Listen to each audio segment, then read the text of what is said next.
इस प्रकार कहाँ से आए हैं? राजस्थान। बढ़िया। जोधपुर वाले? वो जो हाँ वो जो बताया था, ठीक। बढ़िया पूछा। हम वृंदावन आए सन 1972 में। पूज्य बाजी महाराज के आश्रम में रुके, तो वहाँ निर्गुण का चिंतन करने बैठे तो वहाँ के परमाणु फेंक दें चिंतन को, जबकि मैं 14-14 घंटे नित्य निर्गुण का चिंतन करता था नैमिषारण्य आदि में, श्रृंगेरी में, बद्रीनाथ में, ऋषिकेश में, हरिद्वार में पहले रहा था। तो मैंने समझ लिया कि यहाँ किसी संत ने वर्षों से कोई निर्गुण का चिंतन नहीं किया। फिर 6 महीने लगातार परमाणुओं को बनाने में संघर्ष करना पड़ा, आंतरिक संघर्ष। धीरे धीरे 1 मिनट, 2 मिनट, फिर 1 घंटा, 2 घंटा, फिर 14-14 घंटे वहाँ भी निर्गुण का चिंतन होने लगा।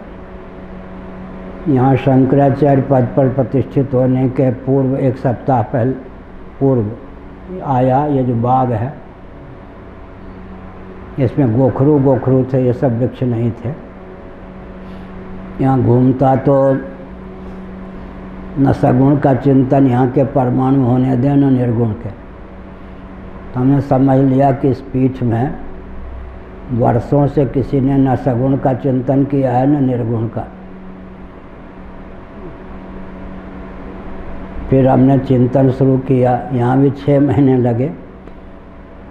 अब स्थिति यह है कि अगर मेरे पास समय हो 14 घंटे 20 घंटे जितना चाहें निर्गुण सगुण का चिंतन कर सकते हैं। तो भाव राज्य में हम परमाणु बनाते हैं। जैसा परमाणु बनाना चाहिए, जो हमें करना होता है उसके अनुसार भाव राज्य में चिंतन करते हैं। हमको आकलन हो जाता है कि यहाँ के परमाणु कितने प्रतिशत अनुकूल हैं, कितने प्रतिशत प्रतिकूल हैं, या बिल्कुल प्रतिकूल हैं, या बिल्कुल अनुकूल हैं। प्राय अनुकूल तो होते नहीं। फिर वहाँ भाव राज्य में ही संघर्ष होता है। तो देवता पितर ऋषियों का बल प्राप्त करके हम चिंतन करते हैं राष्ट्र के बारे में। हमारे चिंतन के विषय 3 ही हैं, धर्म, अध्यात्म और राष्ट्र। प्रश्नोत्तर भी 3 ही विषय पर हमारे यहाँ होता है, धर्म, अध्यात्म, राष्ट्र। अर्थ आदि को लेकर कभी चिंतन हमारे मन में होता नहीं, भगवान योगक्षेम वहन करते हैं। तो ऐसे ही परमाणु बनता है चिंतन करते करते।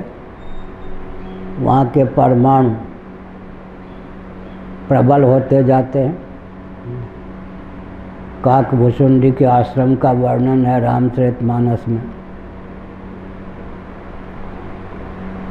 सूर्य भगवान अपनी परिधि में रहते हैं, लेकिन यहाँ तक उनकी रश्मि पहुँच जाती है। ऐसे ही उनके आश्रम की सीमा के बाहर भी कई योजन तक चतुर्दिक ऐसे सात्विक परमाणु थे कि लोग उधर आवें तो वो परमाणु उनको अपने से प्रभावित कर देते थे।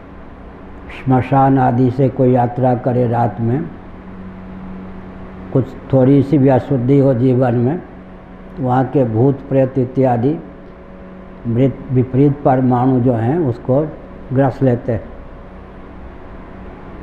और मंदिर आदि भगवान के देवस्थान हैं, उनके आसपास कोई आवे, वहाँ के दिव्य परमाणु प्रभावित कर देते हैं अच्छे व्यक्ति को। और भी ऐसे ही परमाणु की रचना होती है। इसका अर्थ है कि चिंतन के बल पर वातावरण को विशुद्ध बनाया जाता है। और हम कभी 80 कभी 85% परमाणु भाव राज्य में बना करके तब व्यवहार में उतरते हैं। उससे पहले बीच बीच में नाम ले लेते हैं ताकि हमारे मन में उस प्रकार के परमाणु बनाने के प्रति आस्था मजबूत बनी रहे। कोई सुने या न सुने उसकी हमें चिंता नहीं होती, बोलते हैं ऐसा होना, ऐसा करना है, उससे हम ही को लाभ होता है। तो भाव राज्य में परमाणु बनाते हैं, वहाँ कोई बाहरी संघर्ष होता नहीं। तो 85% 80% परमाणु बन जाने पर मुंह खोलते हैं, और लोगों को होता है कि ये क्या सफल होंगे। वो नहीं समझ पाते कि 85% सफल होने के बाद हम मुंह खोल रहे हैं। भाव राज्य में ही हमें 85% सफलता मिल जाती है, या किसी से लाठी गोली आदि की ज़रूरत नहीं पड़ती, संघर्ष की ज़रूरत नहीं पड़ती, सेना की बाहर से कोई ज़रूरत नहीं पड़ती।